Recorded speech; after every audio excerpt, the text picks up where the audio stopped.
আসসালামু আলাইকুম। আমি সালিম শুভ চলে এসেছি আপনাদের মাঝে আরো একটি নতুন রেসিপি নিয়ে আপনাদের প্রিয় চ্যানেল ফুডিস ফিশন। আমরা আজকে আপনাদের জন্য তৈরি করতে যাচ্ছি সুলতানি কাবাব। এটা খুব সিম্পল একটা কাবাব, ঘরে পাওয়া যায় এরকম উপকরণ দিয়ে, হাতের কাছের উপকরণ দিয়ে তৈরি করা একটা কাবাব। এটা সাধারণত বিকালের নাস্তার জন্য মোটামুটি বেশ ভালো, এবং বাচ্চাদের টিফিনের জন্য হঠাৎ করে জিদ করছে কিছু একটা খাবেন, ঘরে কিমা আছে, মশলা আছে, সো আমরা মিক্স করে ফেলি কেয়ারফুলি। এই জন্য আমাদের তৈরি করতে যেটা লাগবে সেটা হলো অবশ্যই কিমা লাগবে। আপনি চাইলে চিকেন কিমা নিতে পারেন, বিফ কিমা নিতে পারেন, অথবা মাটন কিমা নিতে পারেন, যেটা আপনার ভালো লাগে সেই কিমা নিতে পারেন। সেই সাথে যাচ্ছে হলো এর ভিতরে থাকবে পেঁয়াজ কুচি, রসুন বাটা, আদা বাটা, কাঁচামরিচের কুচি। মশলার ভিতরে স্পাইসের ভিতরে থাকবে হলো স্টার মশলা। এটা পুরোটা লাগবে না, অল্প, যেহেতু এখানে 300 গ্রাম সম পরিমাণ আছে, তো আমার স্টার মশলা একটু দুটো দানা হলেই হয়ে যাবে। এটা জাস্ট দুটো দানা নেব।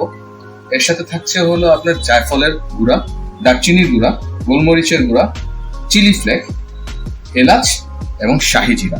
সাথে থাকবে লবণ এবং বাইন্ডিং এর জন্য ভুনা ছোলার ডালের বেসন। দর্শকবৃন্দ, এখানে 3টি মশলা, স্টার মশলা, শাহি জিরা এবং এলাচ, এগুলো আস্ত আছে আর বাকিগুলো সব গুঁড়ো। তো আমরা ওইটাকেও জাস্ট গুঁড়ো করে নেব।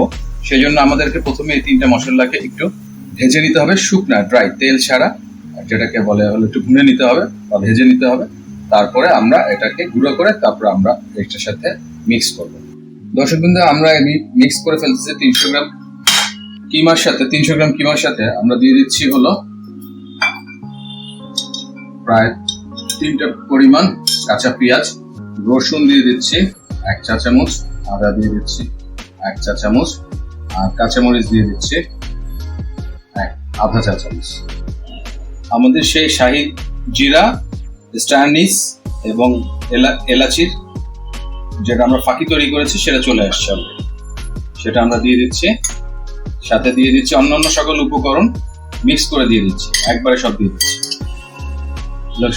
সবগুলোই আধা চা চামচ করে বা তার সাথে একটু কম করে পরিমাণে ছিল। আর দিয়ে দিচ্ছি স্বাদ মতো লবণ, আর 2 চামচ পরিমাণ বেসন, ভুনা ছোলার বেসন। এটা কাঁচা বেসন না। এই বেসনটা তৈরি করার নিয়ম হলো এই বেসনটা আগে থেকে ভাজা থাকে, তেল ছাড়া ভাজা অথবা তেল ছাড়া ভুনা, এবং তারপর এটাকে বেসন তৈরি করা হয়। এই কাবাবটা তৈরি করতে গেলে বেশি ম্যাসেজ করতে হবে, বা কাবাবটাকে ভালো মতো মিক্স করতে হবে, এবং করতে করতে এটা একদম সফটের মতো হয়ে যাবে। এবং এটাকে আমরা এখন কিছু সময় মেরিনেটের জন্য, আধা ঘন্টার মেরিনেটের জন্য রেখে, যেন মশলাটা সুন্দরভাবে একটু ধরে বসে। মেরিনেশনের শেষে সুলতানি কাবাব ভাজার জন্য প্রস্তুত।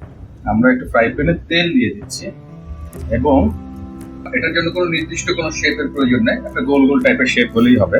এই যে এরকম টাইপের শেপ হলে এই ভাজা শুরু, হালকা তেলে হালকা আঁচে ভাজা।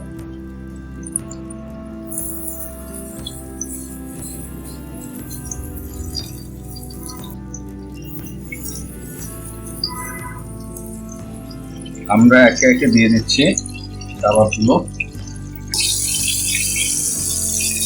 আচ্ছা, আমরা এখন যেগুলোর সাইড হয়ে গেছে সেগুলো উল্টে দিচ্ছি, কারণ বোথ সাইড তো সুন্দরভাবে হতে হবে। 2 সাইড প্রায় হয়ে গেছে, এক সাইড একটু ফুল ডান, আরেক সাইড আমরা প্রায় একটু ডান হয়ে আসছে। এখন আমরা এটাকে উল্টে পাল্টে 2 সাইড পরিপূর্ণভাবে পূর্ণ করে আমরা এটা পরিবেশনের জন্য কাবাবগুলো তুলে নিচ্ছি। একটি টিস্যু পেপার বা ব্লোটিং পেপারের উপরে আমরা তেলগুলোকে শুষে নেওয়ার জন্য রেখে দিচ্ছি। বন্ধুরা, তৈরি হয়ে গেল মজাদার স্বাদের সুলতানি। এই কাবাবটা আমরা দেখাচ্ছি আপনাদেরকে, দেখেন কাবাবটার উপরের দিকটা একটা ক্রাস্টি ভাব আছে, আর ভেতরটা একদম জুসি সফট। দেখতে পাচ্ছেন? সেটা একটু টেস্ট করে দেখি আমরা খেতে কেমন হলো। আর এটার সাথে আমরা পরিবেশনের জন্য দিয়েছি হলো রায়তা আর পিকলড অনিয়ন। এদিকে আমরা এটা পরিবেশন করেছি। আমরা একটু ট্রাই করে দেখি এটা খেতে কেমন হয়েছে। ওয়াও! আচ্ছা, আমরা এটা খেতে থাকি, আর এই ফাঁকে আমরা একটা ছোট্ট কাজ করে ফেলি। সেটা হলো আমরা এই ফাঁকে আমাদের চ্যানেলটাকে সাবস্ক্রাইব করে ফেলি।